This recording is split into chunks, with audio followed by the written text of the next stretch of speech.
कक्षा 9 के भैया गद्य भारती पाठ के क्रमों में ये चौथा पाठ होगा। बंधुत्व संदेष्टा रविदासा।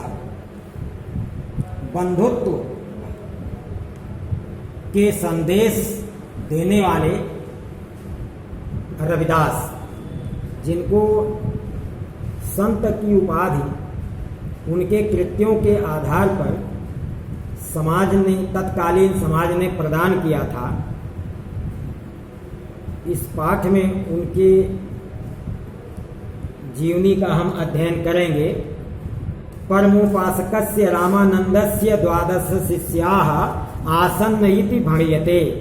परम उपासक रामानंद के 12 शिष्याः यानी 12 शिष्य थे, ऐसा कहा जाता है। तेषु शिष्येषु, उन शिष्यों में रविदासो लोके रविदासः इति संज्ञया ख्यात एक शिष्य आसीत् इति उच्यते। उनके शिष्यों में रविदास और संसार में रविदास इस संज्ञा से प्रसिद्ध थे एक शिष्य, ऐसा कहा जाता है। रविदासस्य जन्म काश्यां मांडूर नाम्नि ब्रैकेट में मडवाडीह है ग्रामे 1 उत्तर 14 विक्रमाब्दे माघ मासस्य पूर्णिमायां तिथौ रविवासरे अभवत्। रविदास का जन्म काशी के मडवाडीह गांव में 1471 विक्रम संवत माघ मास की पूर्णिमा तिथि को रविवार के दिन हुआ था। रविवासरे तस्य जन्म इति हेतु रविदास इति नाम जातम इति अनुमीयते। रविवासरे तस्य जन्म, रविवार के दिन उनका जन्म हुआ था, इसलिए रविदास इनका नाम हो गया, ऐसा अनुमान लगाया जाता है। पंचदशम्यां शताब्दौ 15वीं शताब्दी में भारतीय जनमानस अतएव क्लेश क्लिष्टम आसीत्। भारतीय जनजीवन अत्यधिक दुख से दुखी था।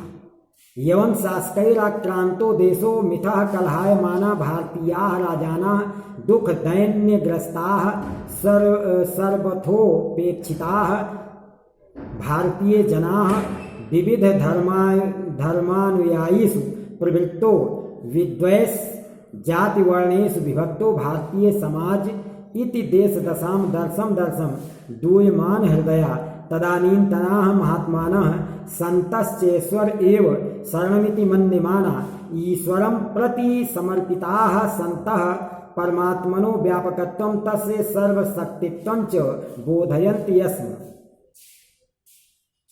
यवन शासक के द्वारा दुखी देश आपस में झगड़ते हुए भारतीय राजा दुख और दीनता से ग्रस्त सभी प्रकार से उपेक्षित भारतीय समाज विविध धर्मानुयायियों में प्रवृत्त विद्वेष और जाति वर्णों में विभक्त भारतीय समाज की इस दशा को देख देख कर कंपित हृदय वाले उस समय के महात्मा और संत ईश्वर ही शरण है ऐसा मानकर ईश्वर के प्रति समर्पित होते हुए परमात्मा के व्यापकत्व और सर्वशक्तित्व का ज्ञान कराते रहते थे समाज को। वस्तुतः तो तादृशः एव महापुरुषः सन्तः शब्देन भारतीय जनमानसे समादृताः अभवन्। वास्तव में उसी महापुरुष को संत शब्द से भारतीय जनमानस में सम्मान दिया जाता रहा है, जो ये माने जो वस्तुतः तो तादृशा एव महापुरुषः सन्तः शब्देन भारतीय जनमानस से समादृताः भवन।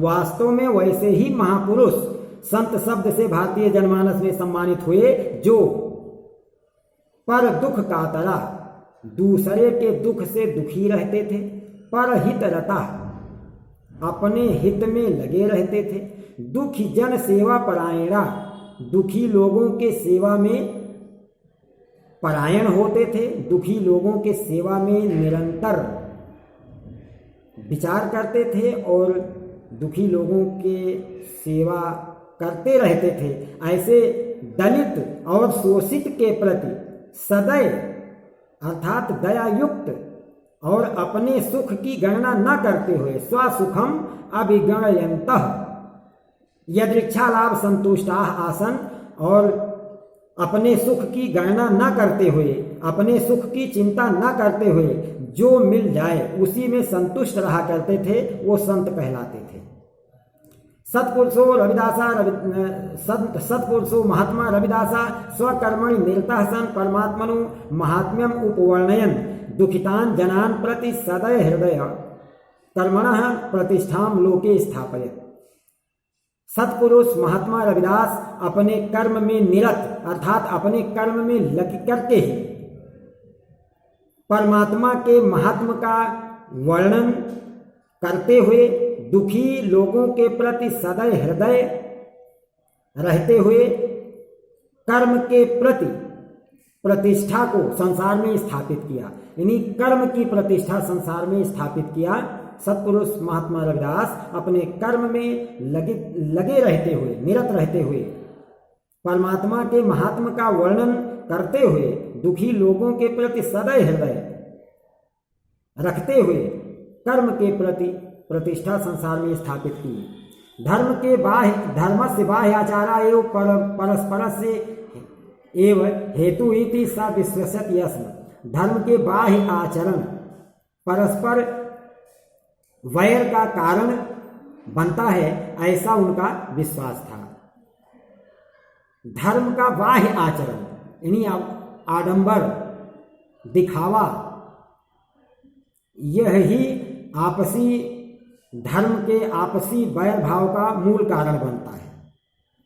अतः बाह्य आचारान परिहाय धर्माचरणम विधेयम, इसलिए बाह्य आचरण का त्याग करके धर्म का आचरण ही करना चाहिए।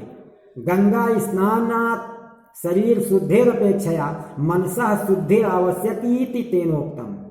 गंगा स्नान से शरीर शुद्धि की अपेक्षा मन का शुद्धि आवश्यक है, ऐसा उन्होंने कहा था। पूते तु मनसि काष्ठ स्थाल्यामेव गंगेति तस्योक्ति प्रसिद्ध एवास्ति। पवित्र मन में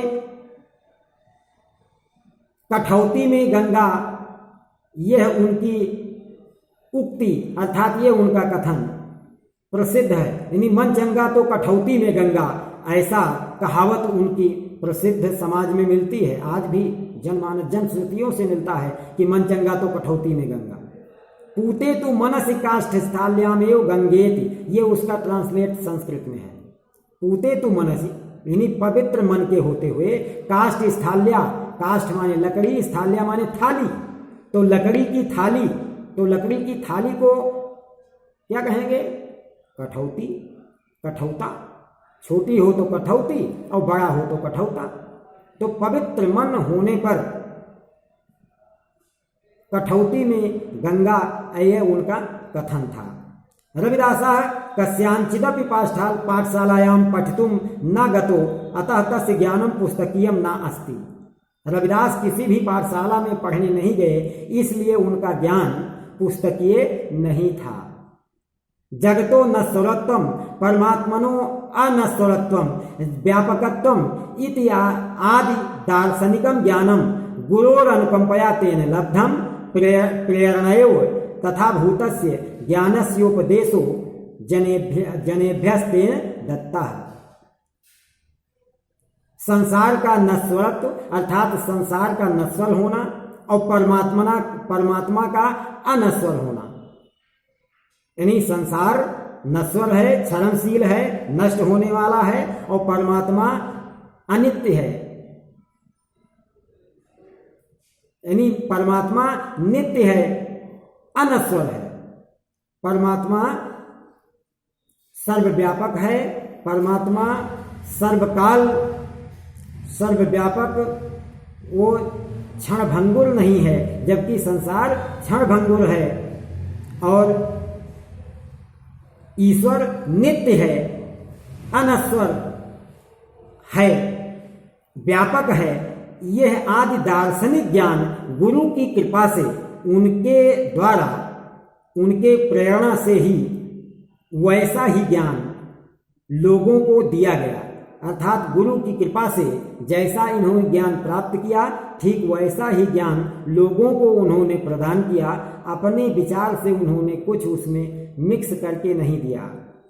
जबकि बहुत से संत महात्मा तो धर्म का बीच में मिक्स करके अपने विचारों को जोड़ करके अपने मत का भी उसमें पूरा प्रयोग कर देते हैं और उसको मिक्स करके शास्त्रीय बताते हैं।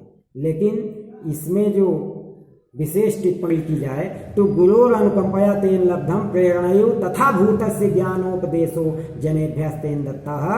गुरु की अनुकंपा से जैसा उन्होंने ज्ञान प्राप्त किया वैसा ही ज्ञान लोगों को उन्होंने प्रदान किया। ये प्रथम पार्ट है, पहला भाग। द्वितीय भाग फिर अगले वीडियो में आपको प्राप्त होगा। धन्यवाद। इसको कई बार आप पढ़ेंगे, अध्ययन करेंगे, अभ्यास करेंगे, अर्थ समझने का प्रयास करेंगे। धन्यवाद।